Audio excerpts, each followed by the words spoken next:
5 janvier 1895, au nom de l'État français et du Conseil de guerre, qui a unanimement déclaré coupable de haute trahison le capitaine Alfred Dreyfus et l'a condamné à la détention à perpétuité, nous déclarons le traître indigne de porter les insignes militaires.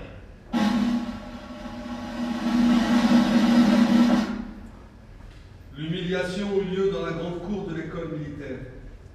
4 hommes et un gradé me conduisirent au centre de la place.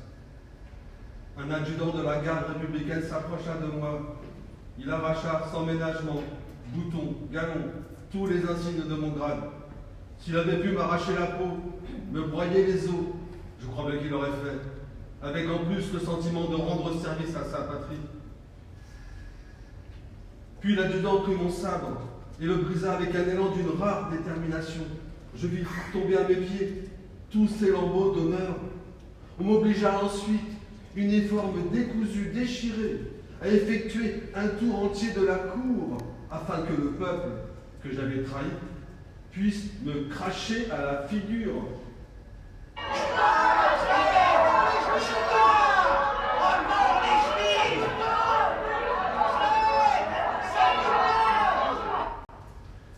Jusqu'à la fin de mes jours, je garderai en moi les cris sauvages de cette foule.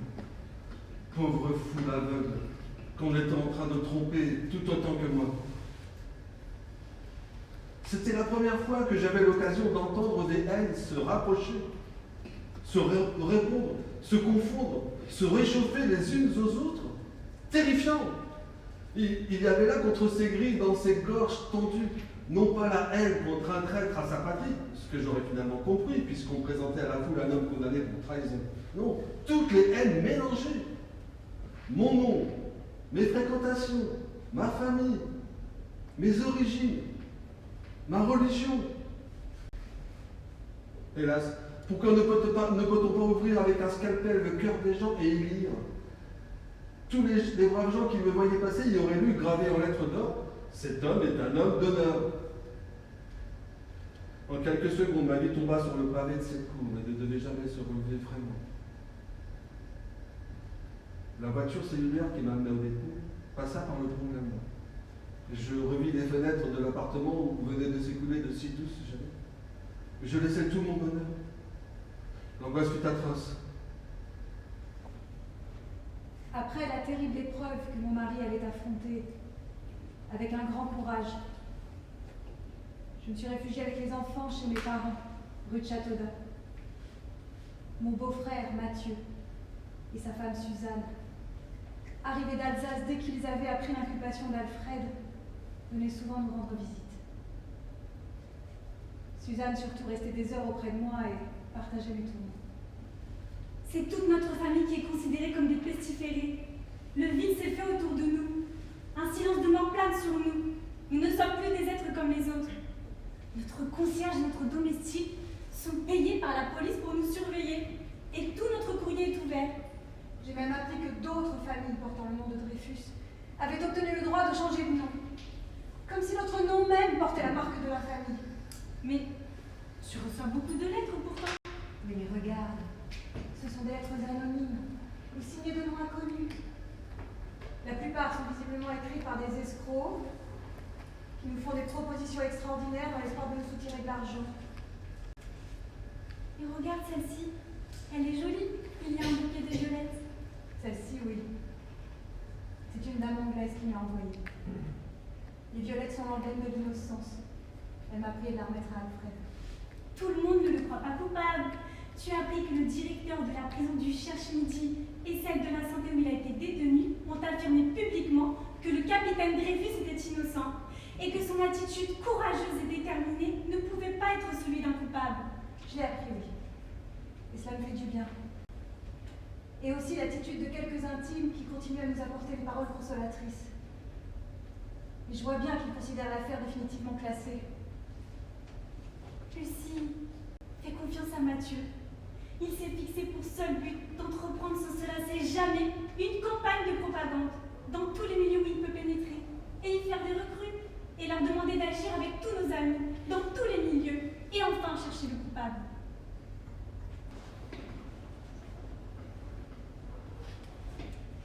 On m'a retranché des vivants.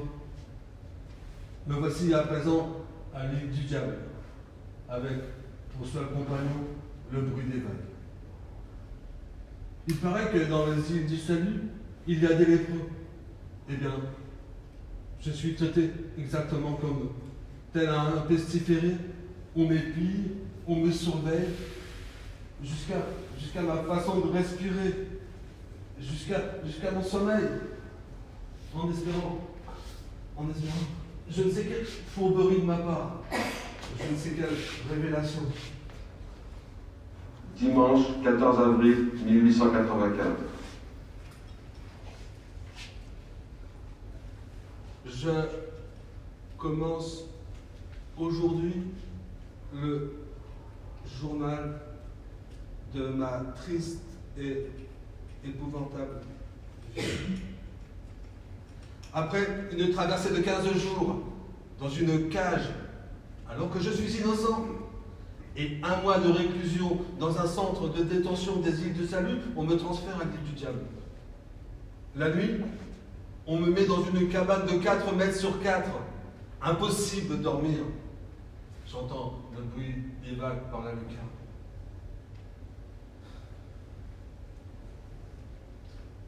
J'ai beaucoup hésité avant d'écrire cette lettre. Mais je sentais qu'il fallait témoigner, que même bâillonner, il fallait crier. Mais chaque fois que ma main se penchait sur la page, je sentais comme une répulsion. Non pas par peur de révéler un secret. Quel secret? J'avais déjà tout dit de ce que je savais, puisque j'ignore tout de l'affaire dont on m'accuse. Non, si j'hésitais à prendre la plume, c'est parce que, comme dans un cauchemar, je revoyais tout le départ de cette macabre mascarade, la sinistre dictée du 15 octobre 1894. Il faisait beau ce matin-là. Et Pierre, mon fils, m'avait fait 2 baisers sous le pas de la porte. J'étais convoqué avec quelques-uns de mes camarades au ministère pour une inspection de routine. Bon. On me précisait toutefois de venir en habit de ville. Cela me parut curieux. Lorsque le commandant Picard m'introduisit dans le bureau du chef d'état-major, j'eus comme un étrange pressentiment. Pourquoi étais-je seul? Où étaient mes camarades? Le commandant du paty de Clam était là, et comme je m'étonnais de l'absence du général de Boisdeffre, le général va venir.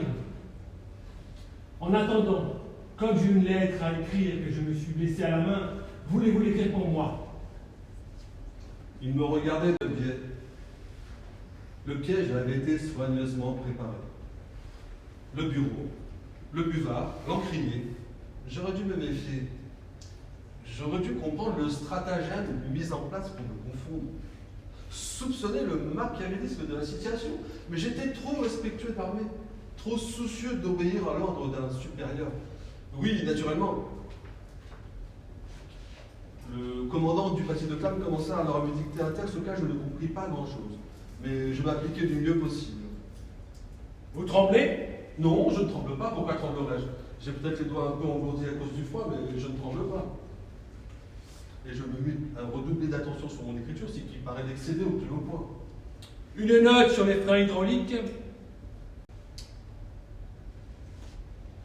Une autre sur les troupes.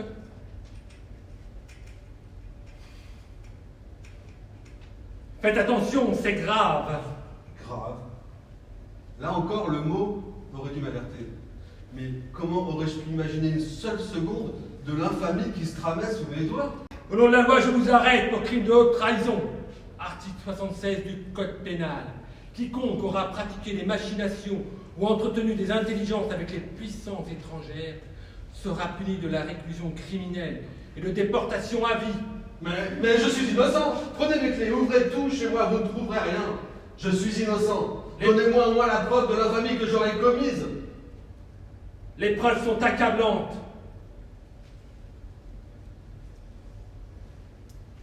Mais il vous reste une solution, Dreyfus. Le suicide. Oh, Réfléchissez à toute la boue que ce scandale va soulever. Vous feriez mieux d'en finir tout de suite. Cela éviterait de l'embarras à votre famille et de la confusion dans l'armée. Ça, jamais. Je clamerai mon innocence. Si je meurs, on me croira coupable. Je dois vivre pour hurler la vérité.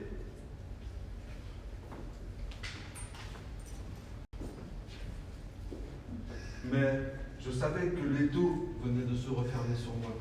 Je sentais déjà ses dents glacées, plantées dans ma peau. Je dois vivre. Il y a 3 mois que cette machination a été lancée contre moi. Le procès, la mise au secret pendant 7 longues semaines, l'incarcération à la prison du Cherche Midi puis à la Santé, les 12 interrogatoires de plus en plus violents. J'ai vécu tout cela comme un automate. Comme si toute cette affaire arrivait à un autre que moi. Comme si j'allais me réveiller, prendre ma femme dans mes bras et partir dans les jardins avec mes enfants. Dès le début du procès, la presse est acharnée contre moi. Le petit journal, le matin, le petit Parisien, l'éclair m'ont dénoncé comme traître. La Croix, la Libre Parole ont publié des propos antisémites pour jeter le trou dans les consciences. Traître, traîtrise, fourberie, espion, les mots qui devaient me poursuivre. Une vie peut se briser dans un train qui déraille. On peut mourir en traversant la rue. Tout peut basculer dans un incendie. On peut périr noyé. Mais jamais, jamais on pourrait s'imaginer qu'au fond d'un bureau, sa propre main puisse signer son arrêt de mort. L'infamie se glissant derrière des mots d'apparence insignifiants. Je vais partir en manœuvre, avait écrit le traître à la fin du document de Fréchrise. Il signifiait donc qu'il allait partir en manœuvre. Mais moi, je ne devais pas partir en manœuvre. Il n'avait jamais été question de m'envoyer en manœuvre, c'était facile à prouver. Alors pourquoi ni les officiers du bureau d'enseignement, ni les juges militaires, ni le ministre de la guerre ne se sont arrêtés sur ce point? Il me paraît pourtant capital. 20 fois, 30 fois, 60 fois, le commandant du patio de Clam va me harceler très tard le soir dans ma cellule pour venir comparer les écritures. Il m'obligea à réécrire cette phrase. Je vais partir en manœuvre, tantôt debout, tantôt assis, tantôt ganté, tantôt lentement, je vais, puis à toute allure, partir en manœuvre. Mais s'il avait osé, il m'aurait carrément demandé d'imiter tout de suite l'écriture du bordereau d'origine. Ce fameux document froissé, déchiré en 4 morceaux puis recollé, devait être la preuve irréfutable de mes liens d'espionnage avec l'Allemagne. De ce document, j'ignore tout. C'est bien plus tard que j'ai appris qu'un document fut exhumé de la poubelle de l'ambassade d'Allemagne. Au vu de ce document griffonné, il sembla clair qu'un officier renseignait l'ennemi. Une enquête mena à la hâte, remontant jusqu'à moi. Comment? Pourquoi? Sur quelle preuve réelle? Aucune. Absolument aucune. La bataille des graphologues commença alors pour me confondre. Mais leur avis ne cessait de diverger. Qu'importe. Rien ne pouvait plus arrêter l'erreur en marche. On avait nommé M. Gobert, expert en graphologie, et M.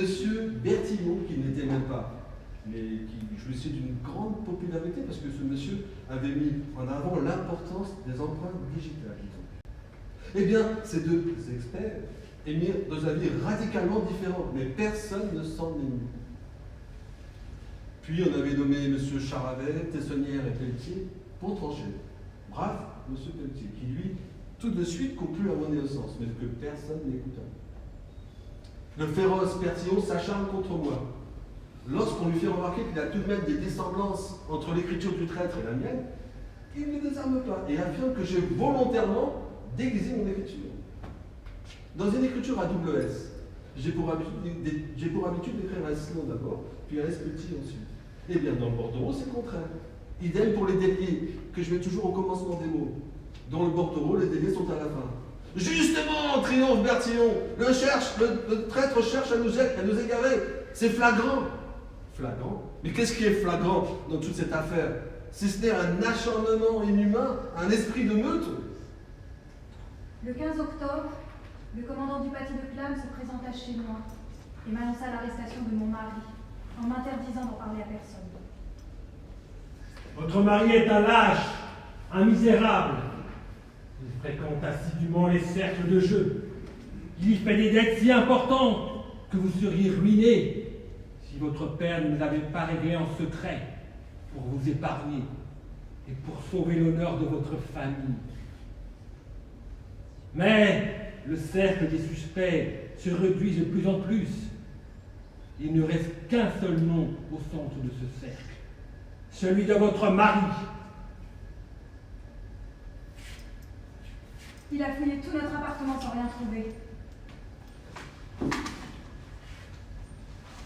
Qu'aurait-il pu trouver en effet? Je lui avais pourtant démontré son erreur. Je lui avais parlé de la franchise, de la loyauté, de la droiture de mon mari, de son sens du devoir, de son amour de la patrie. Il est reparti très en colère. J'ai appris par Mathieu qu'il avait dit à mon neveu, Paul, que le capitaine Dreyfus était un homme à deux faces, un monstre menant une double vie. Une vie normale, régulière avec moi, et une vie cachée, mystérieuse, avec des femmes de mauvaise vie.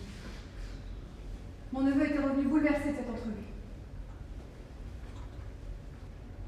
Nuit du dimanche 14 au 15 avril 1895. La mer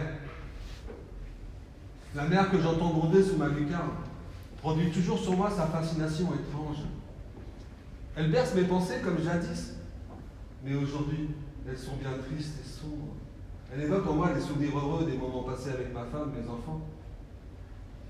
Je retrouve la sensation violente, déjà éprouvée sur le bateau, d'une attirance profonde, presque irrésistible vers la mer, dont les mugissements semblaient m'appeler comme une grande consolatrice. Cette tyrannie de la mer sur moi est violente. Sur le bateau, il me fallut fermer les yeux, évoquer l'image de ma femme pour ne pas y céder.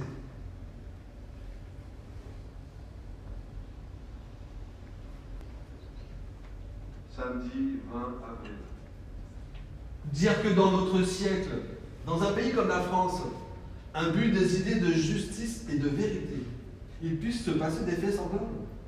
J'ai écrit au président de la République, j'ai écrit aux ministres pour leur demander la recherche de la vérité. On n'a pas le droit de laisser ainsi sombrer l'honneur d'un officier sans d'autre preuve qu'une prétendue preuve d'écriture. Tout moisit ici à la suite de ce mélange d'humidité et de chaleur. J'ai demandé hier au commandant des îles du Salut une assiette. Il m'a répondu qu'il n'en avait pas. Alors, en voulant faire une écuelle avec une boîte de conserve vide, je me suis entaillé profondément la main. Je suis donc obligé de manger sur des feuilles de papier ou des vieilles plaques de tôle. Ce que j'avale ainsi de malpropreté est inimaginable. Mais je résiste envers et contre tout. Je me lève au jour à 5h30. Ici, toutes les journées ont la même durée. J'allume le feu de bois pour faire le café ou le thé. Puis je mets les légumes secs sur le feu. Je range ma chambre, je fais mon lit. À 8h, on vient m'apporter la ration du jour. De la viande fraîche 3 fois par semaine. Les autres jours, du bœuf en conserve et du lard. Je prépare mes repas pour la journée. Je déjeune à 10h. Puis je lis et je travaille jusqu'à 15h. Je fais ma toilette. Et vers 5h, lorsque la chaleur du jour est tombée, j'en profite pour aller couper du bois et chercher de l'eau.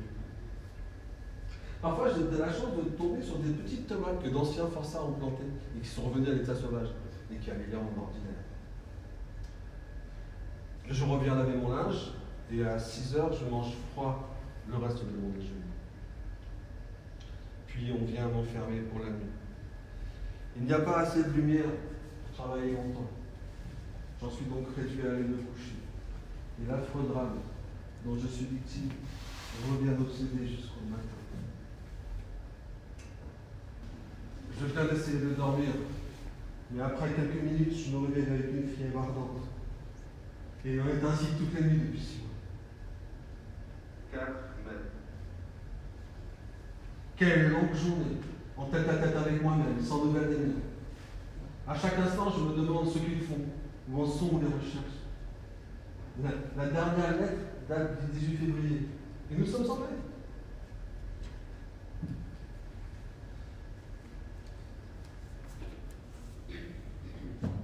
Ce matin, on m'a apporté des livres, des revues que ma femme me fait parvenir de Cayenne et qui sont avec mes lettres et les lettres de mon frère, la seule chose qui me permettent de supporter ma condition.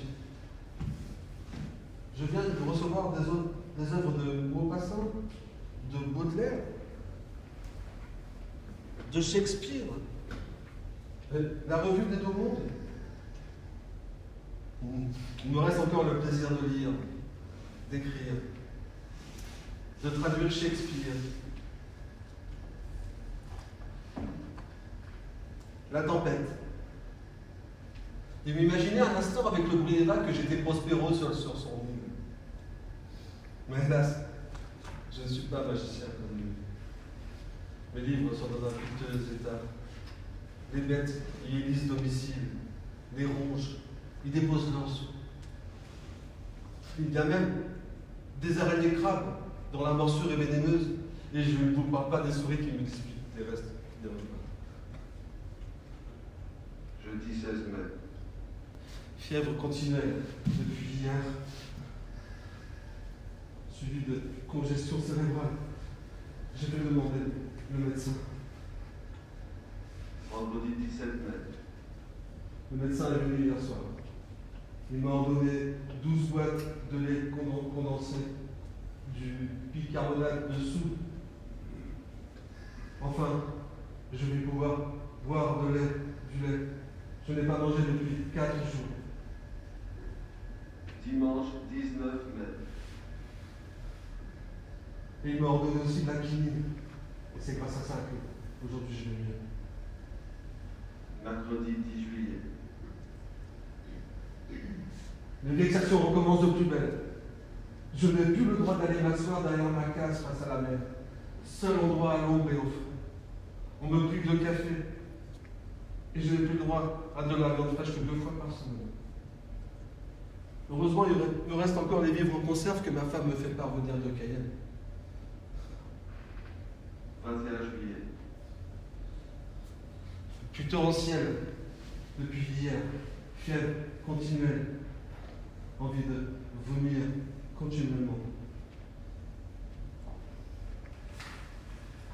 Tu as vu? Tous les journaux nous sont hostiles.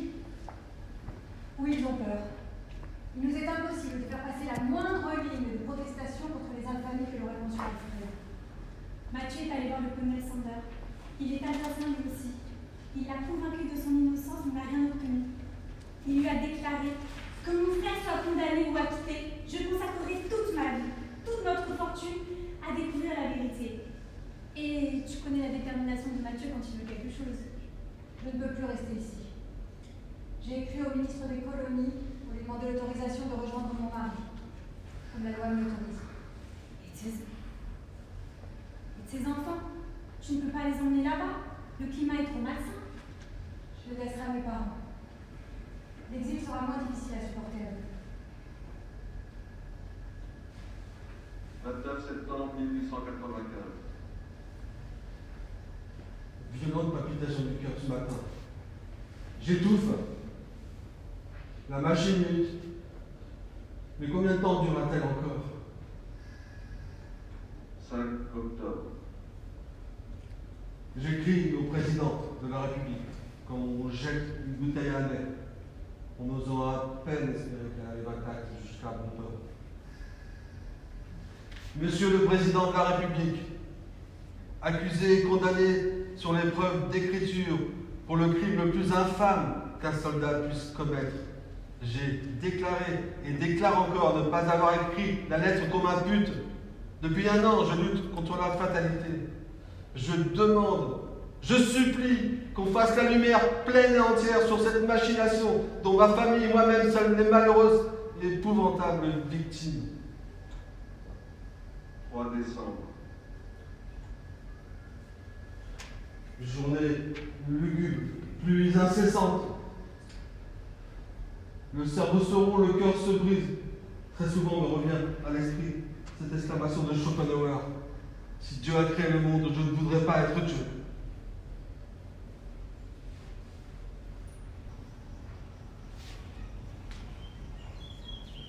Pierre,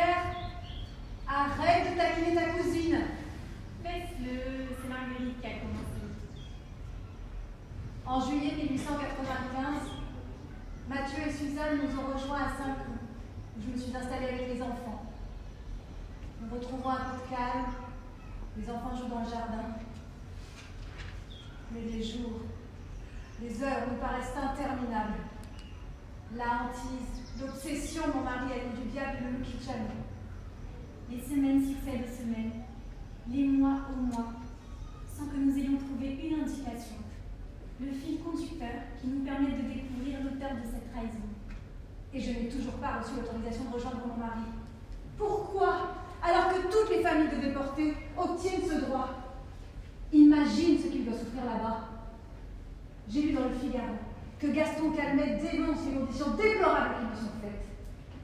Et tu sais ce que la Libre-Parole écrit 3 jours plus tard? Dreyfus s'empiffre, boit et mange comme une brute. Ces gens n'ont aucune pudeur. Alfred n'est pas un déporté comme les autres. L'armée le craint et l'empêche de savoir ce qui se passe ici. Notre lutte pour faire éclater la vérité. Oui. Tu as sans doute raison. Nous avons pu emporter quelques convictions. Comme celle de mon dentiste, qui est persuadé de l'innocence d'Alfred et s'emploie à en convaincre ses patients. Mais que sont-elles face à tout un peuple qui voit en lui un soldat félon, un traître à la patrie? D'un côté une famille et quelques amis, et de l'autre toutes les puissances sociales, tout un monde qu'il nous faut soulever. Et nous le soulèverons, ce monde, tu verras. Tous les mois, nous écrivons aux pauvres malheureux qui agonisent là-bas, lui répétant sans cesse qu'ils doivent vivre et que nous sommes convaincus à faire la lumière sur toute cette affaire. En septembre, nous sommes retournés à Paris. L'automne est venu, puis l'hiver. Ce sont toujours les ténèbres épaisses, la nuit profonde. Puis l'hiver s'est écoulé sans rien apporter, comme à la seule automne. 6 septembre 1887. On vient de me prévenir que je n'aurais plus le droit d'aller marcher dans la partie de l'île qui m'était réservée. Je ne pourrais plus marcher qu'autour de ma classe. Je reçois des photographies de mes enfants, une lettre de ma femme, pleine de tendresse, mais si triste. Je lui réponds tout de suite de ne pas se laisser abattre, mais d'agir, de faire appel à tous les concours. Il s'agit de l'honneur de notre nom, de la vie de nos enfants. Puis les événements se précipitent.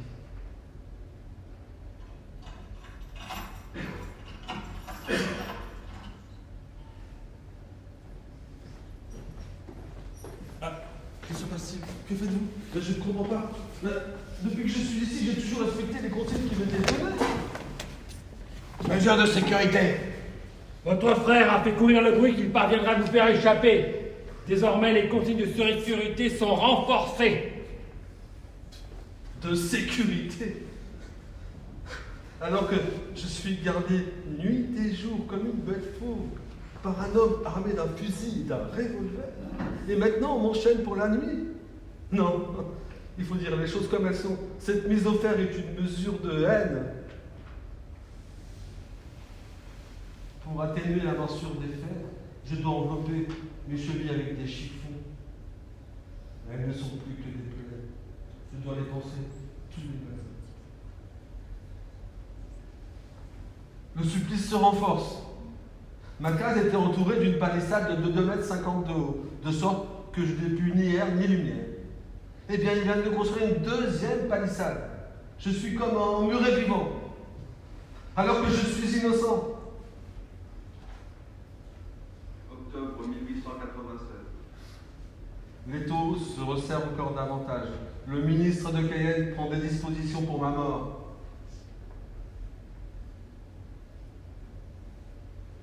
Si Dreyfus mourait, et que vous fussiez obligé de l'immerger comme les autres forçats, de le donner au monde, il se trouverait toujours des incrédules qui n'admettraient point sa mort, et qui vous accuseraient de l'avoir laissé faire. S'il meurt, faites un moulage de son faciès, puis embaumez-le et envoyez tout de suite son cadavre en France pour le voir. 20 octobre. On vient de me retirer les fers puis me torturer. Pourquoi? Je n'ai pas plus d'explications que lorsqu'on me les a mis. Sûrement ont-ils compris que jamais je n'aurai la force de m'évader de cet enfer. 1897. La suspicion sur mon dos devient encore plus lourde. Les lettres arrivant de ma femme, qui étaient jusqu'à présent ouvertes et censurées, sont à présent recopiées et réécrites par une main banale. Et je n'ai plus le droit d'écrire que sur un nombre de feuilles limité, numérotées par mes gardiens eux-mêmes. Ils craignent un code calligraphe ou je ne sais quoi, quelle nouvelle, qui semble leur faire très peur. Je ressens cela comme un outrage supplémentaire. Mais jusqu'où peut-on aller en voyant un homme, la main sur la tête pour l'enfoncer? Doit-on en plus lui faire avaler la base de ce qu'il y a dedans? Ayez courage. Un jour viendra. Il faut que mon nom, il faut que ma famille soit lavée de cette souillure. Je le sens là, dans mon dos, planté dans ma nuque, deux yeux, comme les deux canons d'un même fusil. Celui de la haine et celui de l'abandon. On me traite comme une bête malfaisante. Mes gardiens ont reçu l'ordre de relater tous mes gestes, tous mes jeux de physionomie à leur supérieur hiérarchique. Chef, le détenu s'est gratté 3 fois l'oreille. Chef, Dreyfus a refusé de manger. Chef, le détenu s'est couché du côté gauche plutôt que du côté droit. Qu'est-ce qu'on doit faire? Si ce n'était cette terrible situation, je m'amuserais bien à leur singer n'importe quoi, qu'ils l'interprètent et courent en référé à leur chef. Mais mon esprit n'a plus goût à rire depuis si de rire, la joie, autre temps, autre monde. Oh, comme nous étions heureux au temps de mon adolescence, mon frère et moi en Alsace.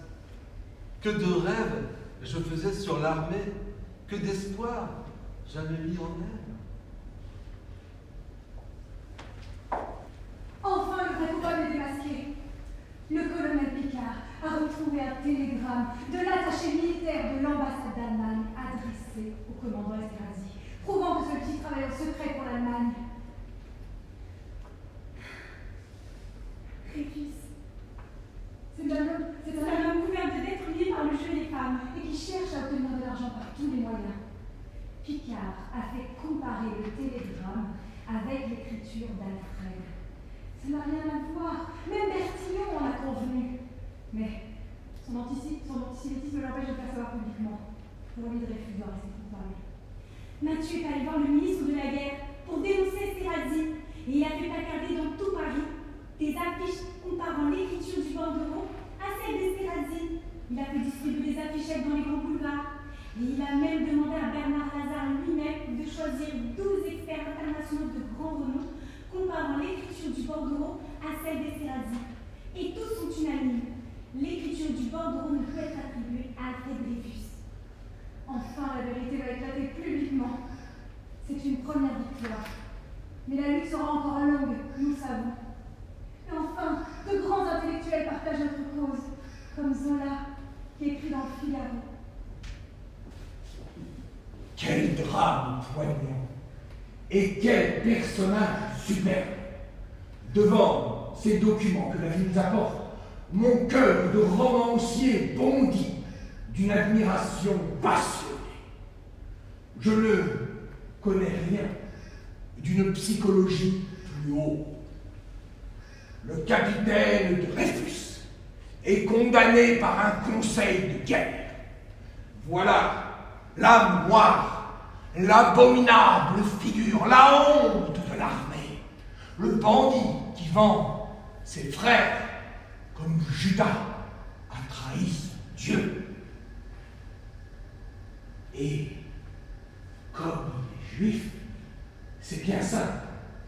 Des gens, et même des amis à moi, disent qu'ils ne peuvent les souffrir, qu'ils ne peuvent leur frôler la main sans avoir à la peau un frémissement de répugnance.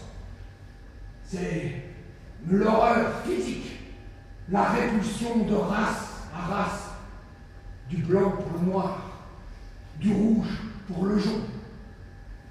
En somme, l'horreur physique est une bonne raison, la seule raison même, car il n'y a rien à répondre à ceux qui vous disent « Je les exècre parce que je les exècre, parce Parce que la seule vue de leur nez me jette hors de moi.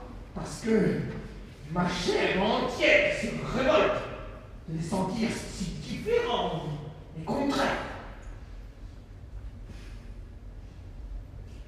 Et voilà la continuelle stupeur qu'un tel retour du fanatisme peut avoir lieu dans nos temps de démocratie, lorsqu'un immense mouvement se lève de partout vers l'égalité, la fraternité et la justice. 1898. Désormais, ils sont 13 hommes à tourner autour de moi, devant, derrière, à l'intérieur de ma tête. Des sentinelles sont placées tout autour de ma canne. Un souffle de terreur règne ici. Mais que se passe-t-il là-bas à Paris? S'occupe-t-on vraiment de chercher le vrai coupable? Aucune nouvelle n'est donnée depuis si longtemps. Un nouveau conseil de guerre a acquitté le commandant Esterhazy. Contre toute justice. Des militaires ne veulent pas désavouer d'autres militaires. Et ils vont sauver l'honneur de l'armée. Ils l'enfoncent dans le déshonneur, au contraire. Après son acquittement, Esterhazy a été porté en triomphe. Des boutiques juives ont été saccagées. On a brûlé les livres de Zola. La haine antisémite s'est déchaînée. Mais grâce à lui, l'affaire que l'état-major et le gouvernement pensaient avoir enterrée par l'acquittement d'Esterhazy recommence, rebondit et va entrer dans une voie décisive. Pourquoi? Par cruauté pure? Mais le prix à payer est terrible. Zola traîné devant les tribunaux. Mais Bernard Lazare lui-même, convaincu de l'innocence d'Alfred, a fait publier une brochure intitulée « Une erreur judiciaire, l'affaire Dreyfus » et mis Zola lui-même, qui a pris position depuis plus de 2 ans. Et le 13 janvier 1898, il publie un article dans l'Aurore, le journal de Clémenceau.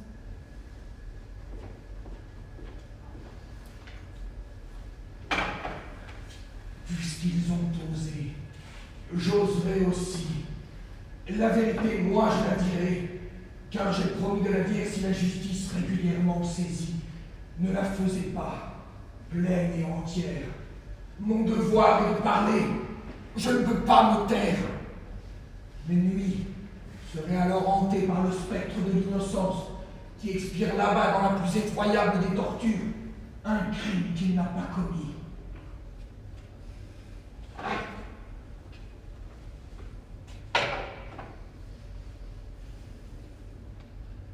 J'accuse le lieutenant-colonel du paquis de Clam d'avoir été l'ouvrier diabolique de l'erreur judiciaire.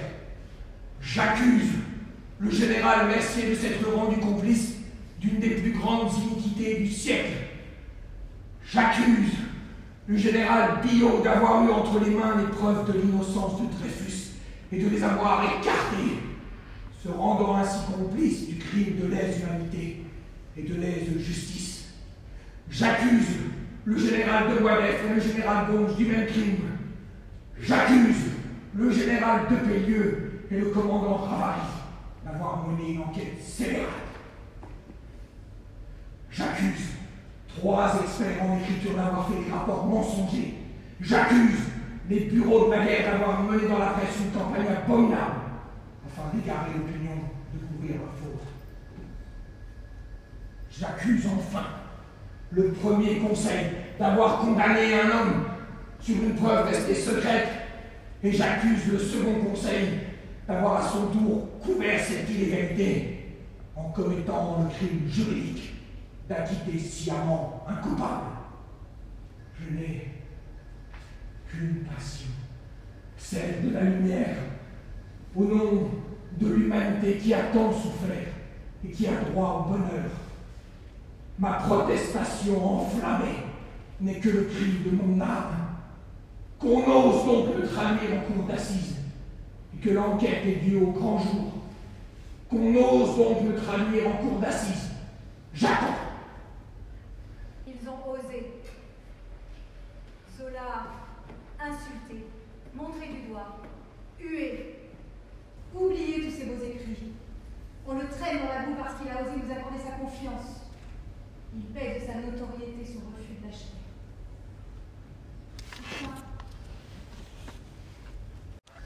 Pauvre Zola, qui n'a pas être prévu devant les tribunaux.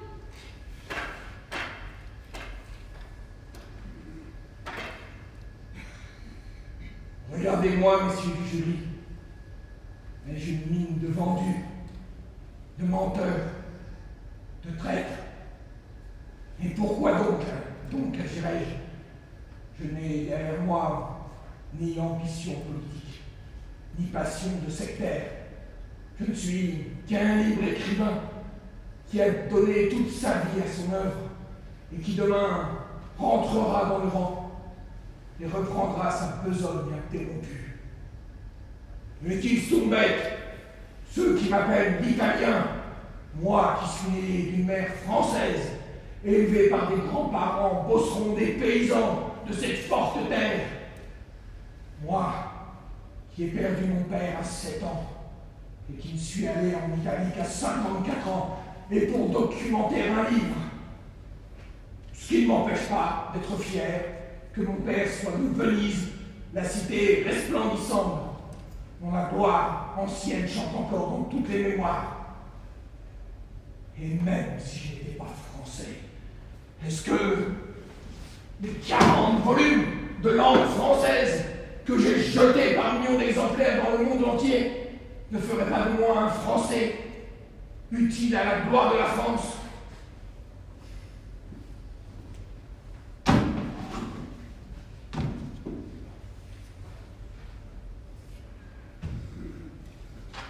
L'affaire Dreyfus, à messieurs, il n'y a plus d'affaire Dreyfus. Il s'agit désormais de savoir si la France est encore du pays des droits de l'homme, celle qui a donné la liberté au monde et qui devrait lui montrer la justice. Sommes-nous encore le peuple le plus noble, le plus généreux, le plus fraternel? L'heure est d'une gravité exceptionnelle. Il s'agit du salut de la nation. Dreyfus est innocent. J'y engage ma vie. J'y engage mon honneur. Les gens voudraient cacher la vérité affreuse. Leur raisonnement, c'est d'être mauvais patriote que de montrer la patrie en vilaine posture. Je professe, moi, que seule la vérité tout entière est digne et profitable. Couvrir les fautes, excuser les crimes, c'est aller à l'abîme. Je n'ai pas voulu que mon pays restât dans le mensonge et dans l'injustice. On peut me frapper ici. Un jour, la France me remerciera d'avoir aidé à sauver son honneur. Zola réduit à s'enfuir en Angleterre.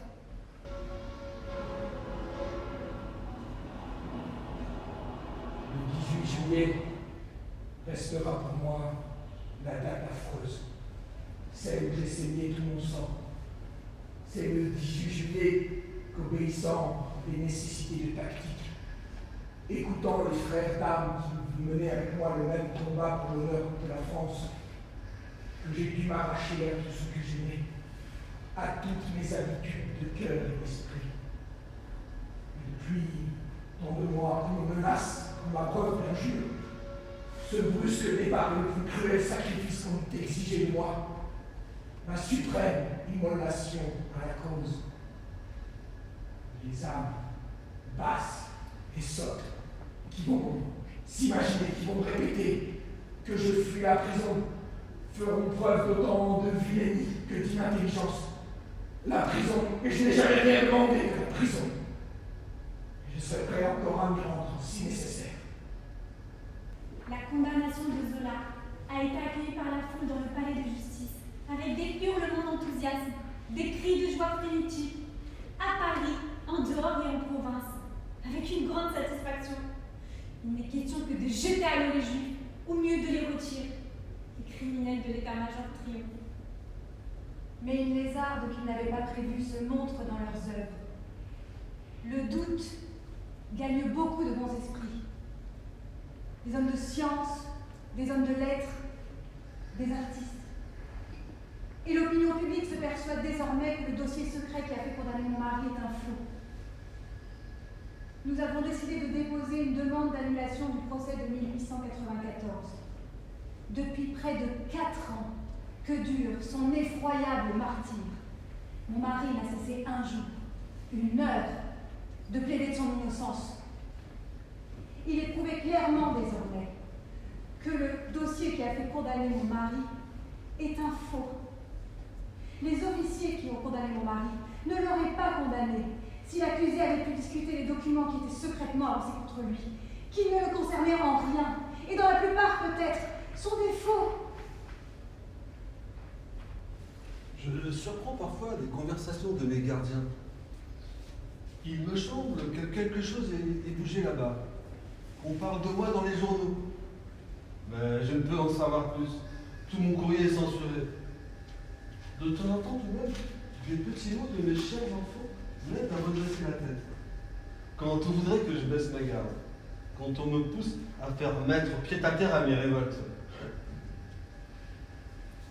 Chéri papa, j'ai pleuré ce matin car tu ne reviens toujours pas. Pierrot. Papa chéri, peut-être que le mois prochain, je saurai écrire tout seul.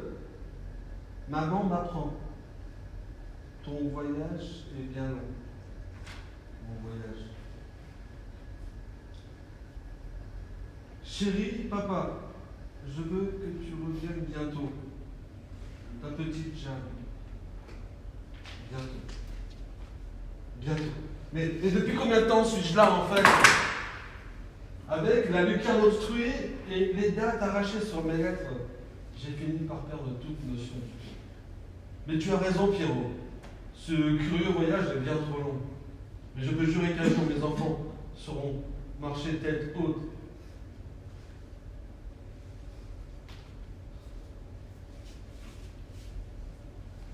Je m'endors. Et je vois mes enfants jouer là, devant moi. Je me réveille en sursaut et je ne vois que des rats. Je deviens fou. On devrait profiter plus de la présence de ces enfants. Les aimer davantage, plus vite, plus fort. Les retenir au fond des yeux, au bord du cœur. Faire des provisions d'amour en chaos.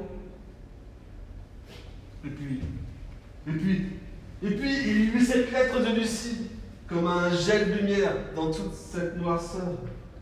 Elle m'apprend la nouvelle, tant espérée que mes gardiens m'avaient laissé entendre.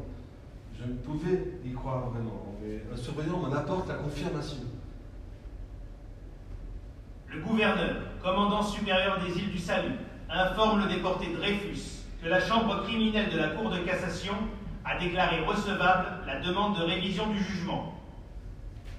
Révision du jugement. Enfin, ce que j'attends depuis 4 longues années.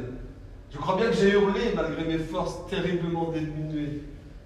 Enfin, et il fallait espérer et ne pas se laisser mourir. Enfin, le corps militaire a reconnu son erreur.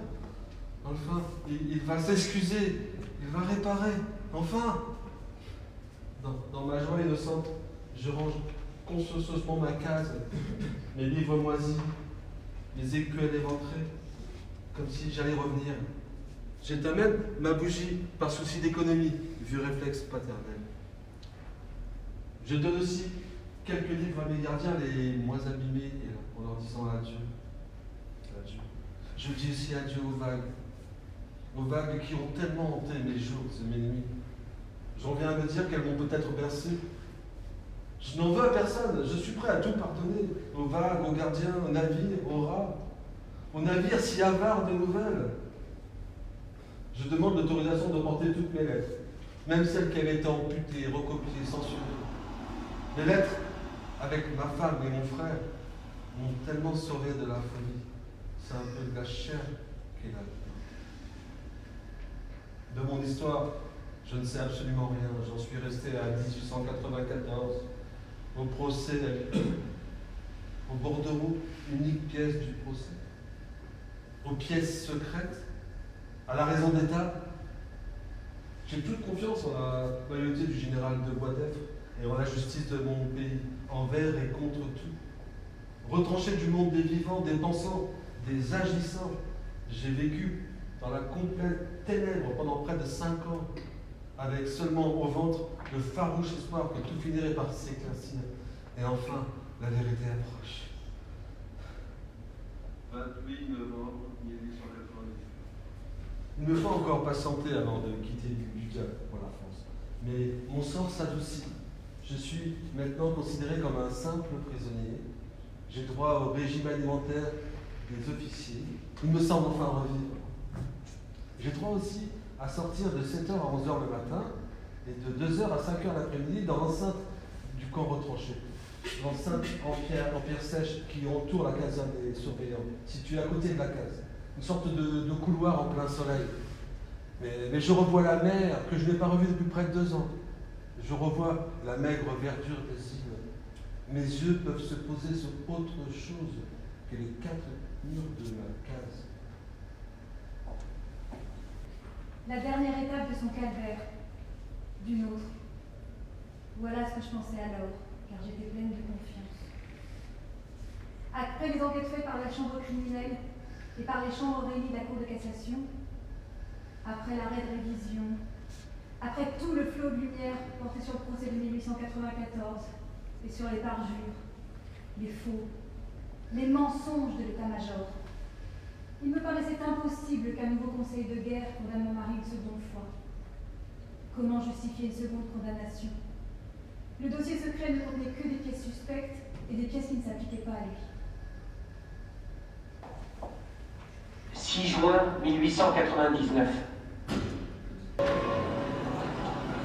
C'est fini. Je rentre. Puisque la vérité éclate, puisque la justice est rendue, je désire rentrer dans la sérénité de la victoire, sans que mon retour puisse donner lieu au moindre trouble, à la moindre agitation de la rue. Maintenant que la bonne œuvre est faite, je ne veux ni applaudissements, ni récompense, même si l'on estime que j'ai pu être un des utiles ouvriers. Je n'ai aucun mérite. La cause était si belle, si humaine. C'est la vérité qui a triomphé, et il ne pouvait en être autrement. Cela était tout simple. Dès le début, j'ai marché à coup sûr. J'ai eu la certitude. Je veux bien qu'on communique hommage, qu'on dise de moi que j'étais ni bête, ni méchant. D'ailleurs, je l'ai déjà ma récompense, celle de songer à l'homme que j'aurais aidé à tirer vivant du tombeau, ou vivant depuis 4 années, il agonisait. J'avoue que l'idée de son retour, la pensée de le voir et de lui serrer la main, me bouleverse d'une émotion extraordinaire, ce qui remplit mes yeux de larmes heureuses. Et cette minute de bonheur suffit à payer tous mes soucis. Le 5 juin, on me prévient que le bateau qui me ramènera en France s'appelle le Sphinx. Depuis, je guette tous les bateaux que je vois à l'eau. Mais je n'ai vu qu'un navire de guerre qui se baigné. Enfin, le 9 juin, à 7h du matin, on vient me chercher avec le diable. Une chaloupe me conduit à un navire à Marella. C'est bien le Sphinx. On me hisse à bord. Je m'écroule dans la cabine grillagée qu'on a aménagée pour moi. J'ai des terribles nausées. La mer est forte. Mon corps me lâche. 5 années de détention, de privation, de sévices ont fait de mon corps une carcasse. Il me manque de temps. Je sais, ce détail devrait m'apparaître dérisoire dans toute cette tourmente. Mais c'est avec une immense peine que je pense au regard de Lucie, ma femme, lorsqu'il se posera sur moi. Le 18 juin, nous arrivons aux îles du Cap-Vert pour une escale de charbon, puis nous repartons. Ce voyage me semble durer une éternité, que la vérité est longue à rejoindre. Dans un numéro du Times qu'un officier m'a prêté, je lis que le commandant du bâti de Clam a été incarcéré à la prison du Cherche-Midi, là où j'ai moi-même été incarcéré. Tout se bouscule dans ma tête. Comment allait-on s'excuser auprès de moi? Comment allait-on réparer?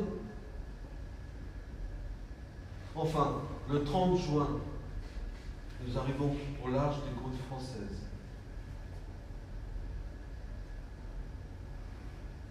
Je m'attendais à trouver tous les miens, les bras ouverts, tous mes camarades, les larmes aux yeux. Première désillusion. La mer étant trop forte, impossible d'accoster. Il nous fallut attendre jusqu'à 9h le soir par une pluie battante sur le pont. Je tremblais de fièvre et d'appréhension. Déjà, je pressentais que ce retour en France n'était pas celui d'un homme à qui on allait rendre son honneur. Personne ne me disait où j'étais, où j'allais. Je compris simplement que nous étions dans un port, mais lequel? Puis on m'engouffra dans une calèche, puis dans un train, toujours sans explication. J'étais tout autant ballotté dans tous ces transports que dans mon destin. Enfin, on m'introduisit dans une pièce dans laquelle on me dit que ma femme allait venir. Après 5 années d'absence, comment l'accueillir? Est-ce que mon cœur allait tenir? Je me sentais si faible, si sale, si vieilli, si transformé. J'aurais voulu être beau, grand, courageux, plein d'ardeur. Mais c'était au-dessus de mes forces. On m'avait brisé, anéanti.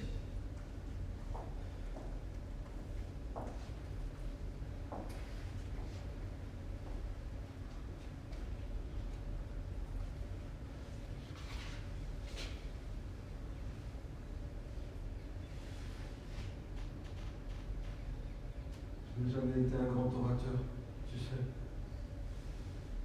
Oui, je sais. Oui, je comprends. Ils restaient là, à se taire, à s'imprégner de confiance l'un dans l'autre, à se réchauffer. Un lieutenant nous observait. Mais qu'aurait-il pu nous voler, ce pauvre lieutenant d'infanterie? On nous avait déjà tout pris. Honneur, famille, et surtout des années de vie. J'étais là devant un bonheur retrouvé, des paquets d'émotions plein les bras, et pas les moyens de déficeler ce collier d'amour. C'est si difficile à dire je t'aime quand les lèvres ont perdu leur plus simple attitude. Je n'ai jamais su dire les choses, tu sais. Oui. Tu comprends? Oui, je comprends. Garde espoir. Courage. On te considère comme un héros, comme un martyr. Mais je ne suis rien de cela, tu sais bien, toi qui me connais. Je reçois plus de 1000 lettres par jour. Le prince de Monaco, l'Académie des sciences, le Collège de France. Des lettres venant de Suisse, d'Angleterre, d'Allemagne. L'Académie Goncourt, Georges Clemenceau, Anatole France. Une levée d'hommes soudaines, hommes de toutes catégories, qui ont osé élever la voix, puis le corps, puis leur âme tout entière. Des hommes courageux qui se sont jetés dans la lutte pour le triomphe de la justice. Ils sont avec toi. Et ils sont des milliers, des intellectuels, des chercheurs, des savants, ceux qui précisément savent reconnaître un faux document d'un vrai. Et dans cette grande spirale de solidarité, on trouve aussi des artistes, des intellectuels, mais aussi quelques hommes d'église, comme l'abbé Pichot, mais aussi des gens du peuple. Et leur témoignage à eux me va droit au cœur, car à travers toi, c'est leur sang qui vont crier, c'est leur foi en la justice qu'ils veulent voir triompher. Tu ne seras plus jamais seul. Plus jamais seul, tu crois? Tes avocats vont te sortir de là. La vérité ne peut plus rester étouffée. Elle va sortir, elle va jaillir, elle va éclabousser les plus sceptiques. Les preuves contre Esterhazy, les aveux du colonel Henry, qui avait fourni un faux document pour apporter une preuve contre toi, puis son suicide en prison. Tout sera jeté à la face du monde. Ils ne peuvent plus rien contre toi. Yves, mais de qui parles-tu? de ceux qui veulent te salir, t'anéantir. Tout a changé durant ces années. Tu as des ennemis, il va falloir les combattre. Mais Dieu merci, tu es en vie. Tu es là.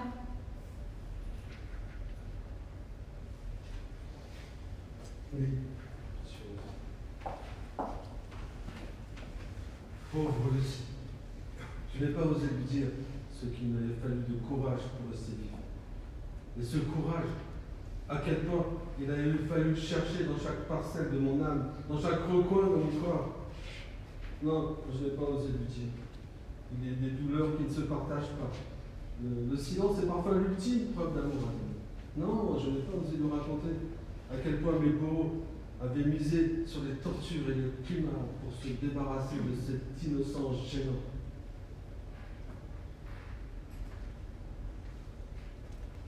Le procès s'ouvre le lundi 7 août à Rennes, dans une atmosphère de ville assiégée.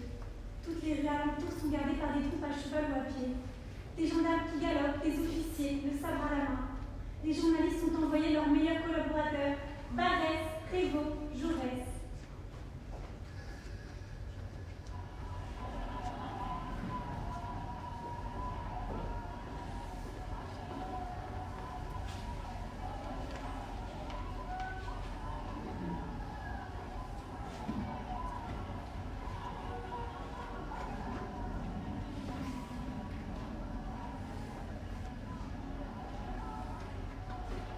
On m'a introduit dans la salle d'audience.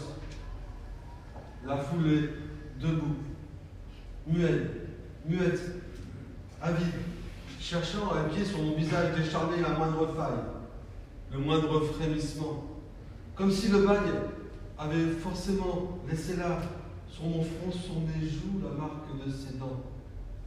Mais les entailles sont à l'intérieur, et j'en veux pas les cacher de toutes mes forces. Je ne veux pas inspirer la pitié, je ne l'ai jamais fait. Ça au moins, on ne pourra pas me le reprocher. Je leur ai dit. J'ai fait à lui donner mon uniforme de capitaine d'artillerie pour me donner un semblant de carrure et que ma maigreur ne semble pas un stratagème. Le président me parle comme à travers un brouillard. Je sens que ma vie se joue, mais les forces me manquent. Je ne suis pas héroïque, je ne l'ai jamais été. Je veux simplement retrouver ma dignité et vivre comme tout le monde. Je me suis gavé de stimulants, mais en vain. Je me sens comme une boule de chair, broyée, malaxée, ingurgitée par tous ces regards. On me voudrait héros, dominant largement la situation, mais je baisse les yeux. Ce couperon pour de la sécheresse n'est rien d'autre que de la pudeur. Et peut-être aussi la peur de ne pas être à la hauteur de l'événement.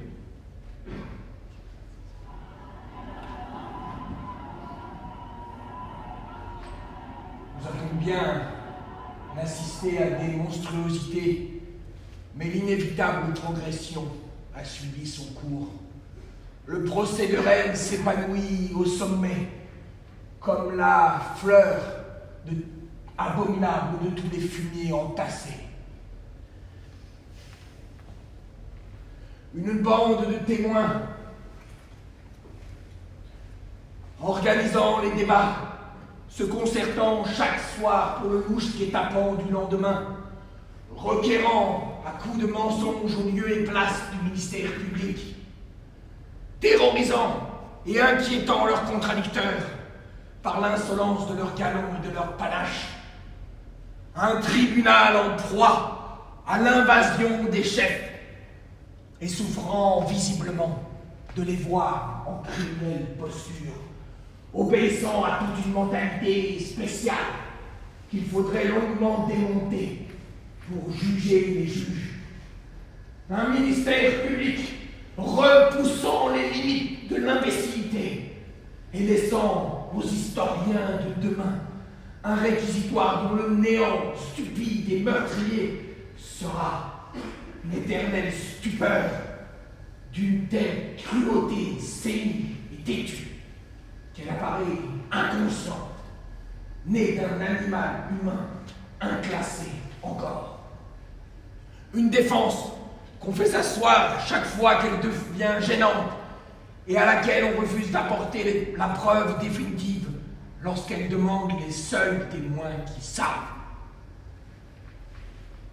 Une abomination a duré pendant 1 mois devant l'innocent, le pitoyable Dreyfus, dont la pauvre locumène ferait pleurer les pierres.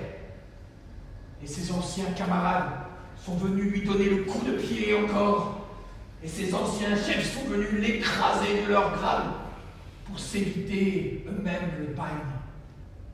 Et il n'y a pas eu un cri de pitié, un frisson de générosité dans ces vilaines âmes. Et c'est notre douce France qui a donné ce spectacle au monde. L'accusé est déclaré coupable, par 5 voix contre 2, du crime de haute trahison, avec circonstances atténuantes. Il est condamné à 10 ans de réclusion criminelle.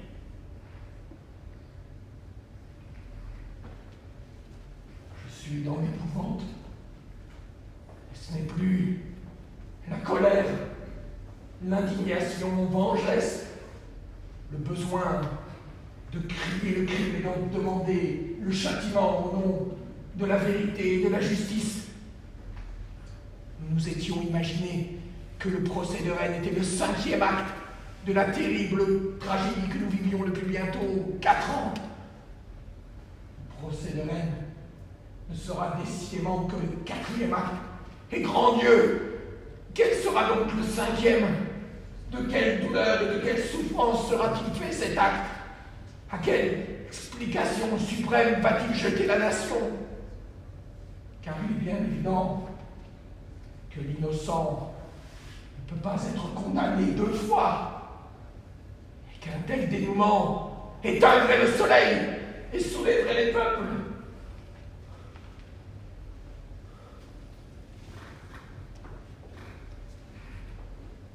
Coupable.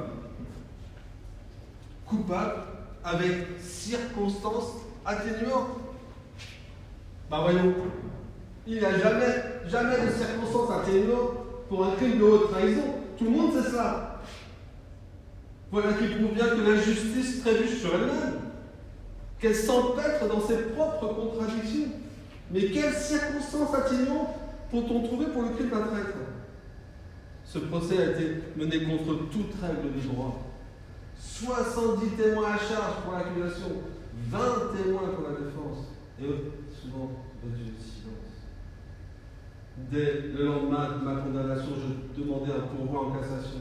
Je n'avais pas vécu 5 ans d'enfer, traversé au péril de ma vie des épreuves physiques et morales, pour me retrouver de nouveau condamné à 10 ans de réclusion, ça monte. Je ne reconnaîtrai pas une deuxième dégradation. Je ne revêtirai pas mon uniforme. Il faudra me porter de force. J'étais coupable, mais sans l'être, tout en l'étant. C'était indigne. Indigne. Au milieu de ce tourbillon, je me raccrochais aux 2 jurés qui avaient refusé de me croire coupable. Condamnés à 5 voix contre 2, il semblait donc trouver 2 hommes courageux dans tout ce marasme.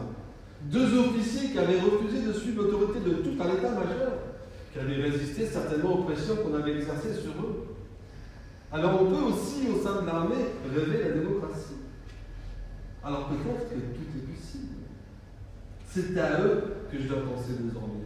C'est eux qui me donneront le courage et la force d'espérer. Clémenceau me soutient en écrivant dans l'Aurore sur eux. L'iniquité recule.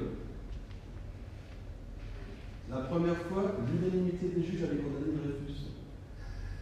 Maintenant, il y a 2 voix pour proclamer son innocence. Aujourd'hui, ils sont 2, demain, ils seront 3, et bientôt tout un peuple. Pourquoi pas? Pourquoi pas? Il faut poursuivre le combat. Bien sûr qu'il faut poursuivre le combat, mais Dieu qu'il faut aller chercher loin ce courage. Toujours plus loin.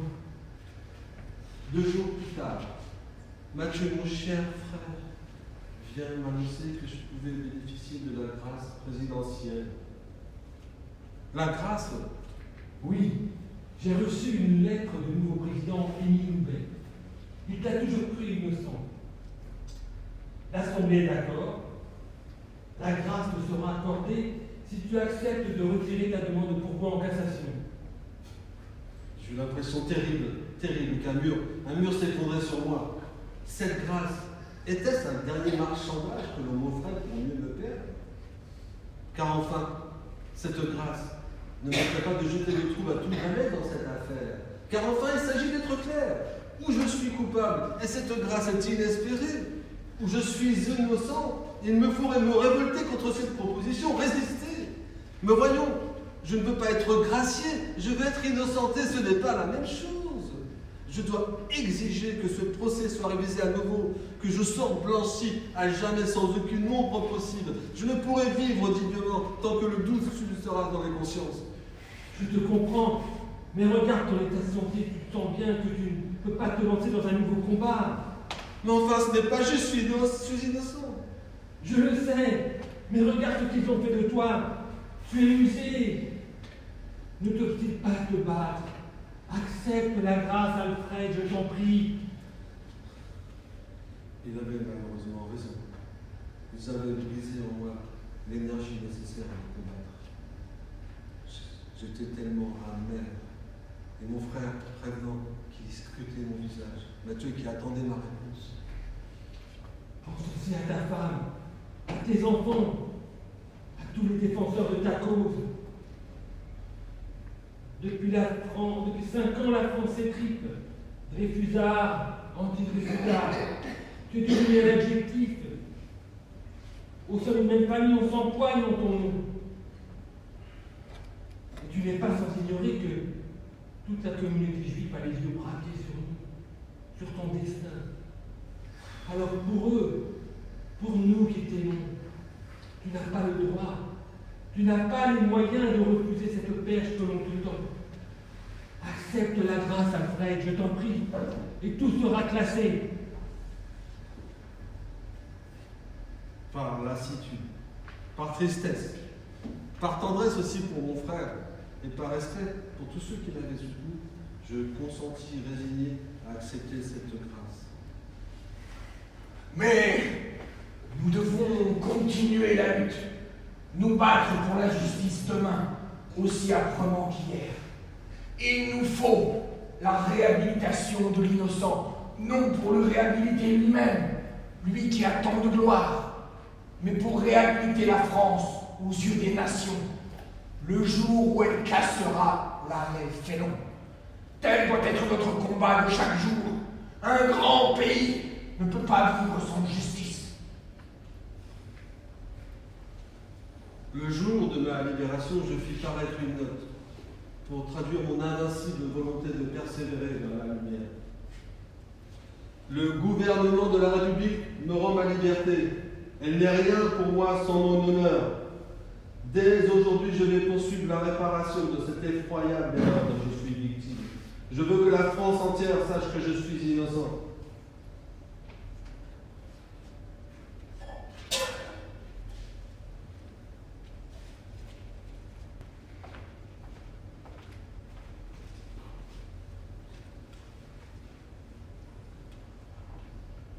Je l'imagine, la première soirée sous la lampe, dans l'intimité familiale, lorsque les portes de la rue sont closes et que toute l'abomination meurt au seuil domestique.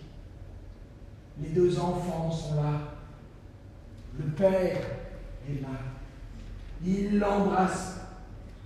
Ils attendent de lui le récit qu'il leur fera plus tard. Je vis avec vous cette minute de bonnes larmes, cette minute délicieuse où vous avez serré dans vos bras le mort ressuscité sorti vivant et libre du tombeau. Et quand même, ce jour est un grand jour de victoire et de fête. Et nous sommes là, dans l'ombre, muets, récompensés. Nous tous qui avons voulu cela et qui nous sommes battus pendant tant de mois pour cette minute de bonheur.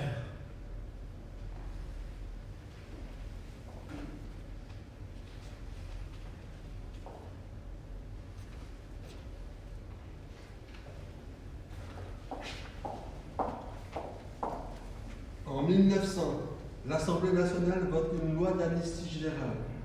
Rien n'est résolu de nouveau. Coupables et innocents réunis dans un même ensemble. Ce qui revient à dire qu'il n'y a plus d'affaires Dreyfus, que jamais plus il y en aura. Le 22 octobre 1900, j'écris une lettre dans l'Aurore à Émile Loubet. Monsieur le Président, c'est donc fini. Du moins, pour cette première partie de l'affaire, que l'amnistie vient forcément de clore. On nous a bien promis en dédommagement la justice de l'histoire. Un peu de justice sur cette terre nous aurait pourtant fait plaisir. Je m'enferme dans mes livres. Je retourne donc simplement à eux puisque la mission que je m'étais donnée est finie. J'ai accompli mon devoir du mieux que j'ai pu et je rentre définitivement dans le silence.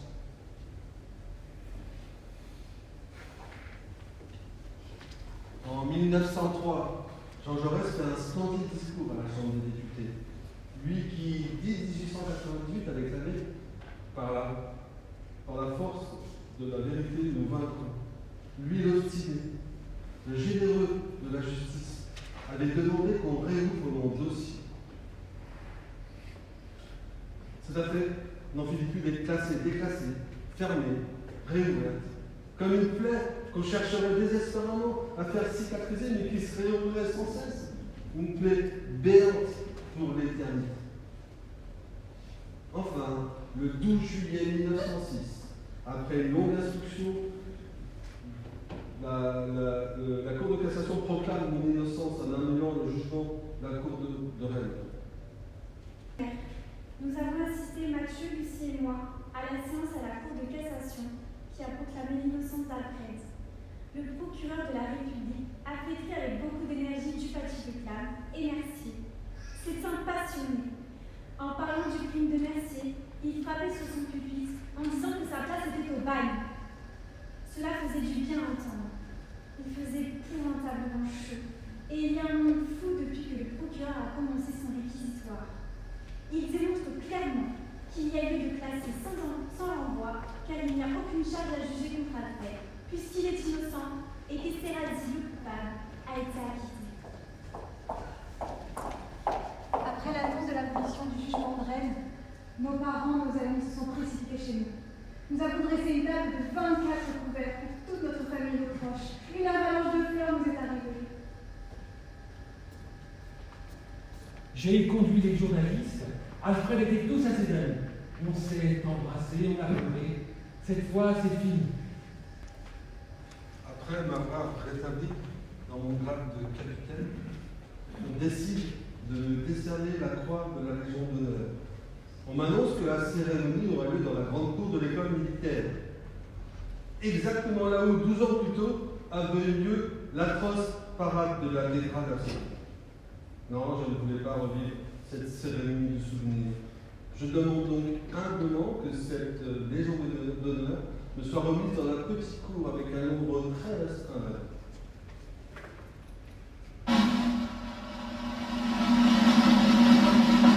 Au nom du président de la République et en vertu des pouvoirs qui me sont conférés, commandant Dreyfus, je vous fais chevalier de la Légion d'honneur. L'épée est retombée 3 fois sur mon épaule. Quelqu'un dans la foule a crié « Vive Dreyfus !» Étrangement, mon sang s'est glacé. J'ai murmuré « Oh non, sur toi ! Vive la vérité, vive la liberté, vive la République !» Anatole France était là très ému. Mais Émile Zola et Bernard Lazare, eux, ne vécurent pas aussi vieux. Leur ombre planait sur la cérémonie. J'eus pendant quelques instants devant les yeux le visage d'Émile Zola asphyxié. Zola, victime de son courage, sa cheminée malencontreusement bouchée, criminellement plutôt. Puis, les troupes disparurent, des amis m'embrassèrent, des mains se tendirent vers moi. Je me sentais tellement fatigué. 12 ans. Il a fallu 12 ans de lutte, d'acharnement. On me disait que la chose le plus raisonnable à faire à présent était d'oublier, de tourner la page. On évitait soigneusement de me parler du préjudice causé à ma carrière par ces 12 années de lutte. Si je n'avais pas été condamné, j'aurais déjà été commandant depuis 4 ou 5 ans. Me reléguer comme capitaine, même décoré, m'interdisait à tout jamais les plus hauts grades de l'armée. Toute l'ambition de ma vie. Une dernière pirouette faite à ma carrière. Pour la France, pour l'armée, l'affaire était close. La Cour de cassation m'avait totalement réhabilité. Le pays pensait s'être racheté. Tout cela n'était en fait que l'histoire d'un officier qu'une regrettable erreur avait empêché de poursuivre son jeu. Mais la bête immonde est longue. En juin 1908, lors du transfert de Zola au Panthéon, un inconnu dans la foule, m'ayant reconnu, me tira dessus, me blessant à l'épaule. Étrangement, l'homme fut acquitté mécaniquement. On continuait de me dire qu'il me fallait oublier, qu'il me fallait tourner la page, qu'il me fallait simplement réapprendre à vivre. Tout simplement vivre. Le temps passe. Et ne glisse plus, griffe. Tout cela est fini depuis des années. Alors je devrais me sentir apaisé. Mais c'est impossible. Tandis que je vois Lucie prendre le frein à la fenêtre, tandis que je vois les enfants jouer devant moi, chaque fois que ma main reprend à la plume des mots qui par hasard recoupent ceux du bordereau comme difficile, très peu de jours, responsable, encore je vais partir. Chaque fois je tremble. Non, ce n'est pas encore fini. Il me reste encore une dernière bataille, me dit, celle contre mes cauchemars qui m'assaillent aux heures sombres de la nuit. Car quand tout le monde dort, il m'arrive encore de m'imaginer là-bas à l'île du diable, misérable lambeau d'histoire, accroché à mon rocher tout autant qu'à la vérité. Non, ce ne sera jamais fini. Même si un ministre a eu l'audace de dire un jour que l'incident était clos. L'incident. Non. Je vais tenter toutefois de croire qu'une telle affaire ne pourra plus jamais se reproduire, ni au sein de l'armée, ni ailleurs. Je vais tenter de croire qu'un tel acharnement contre un homme n'a été que le faisceau de circonstances, d'ignorance. Je vais tenter de croire que l'homme vaut mieux que ses actes. En 1898 a été créée la Ligue des droits de l'homme, à la suite du procès de Zola. L'affaire Dreyfus, mon affaire comme on l'appelle à présent, aura permis cette création. Les droits fondamentaux des citoyens ont enfin leur défenseur. Voilà. Il y a plein de traditions. Il m'arrive aussi de me demander, et si je m'étais appelé autrement, y aurait-il une affaire? Y aurait-il une accusation si j'avais porté un autre nom? Un autre nom? Un autre nom?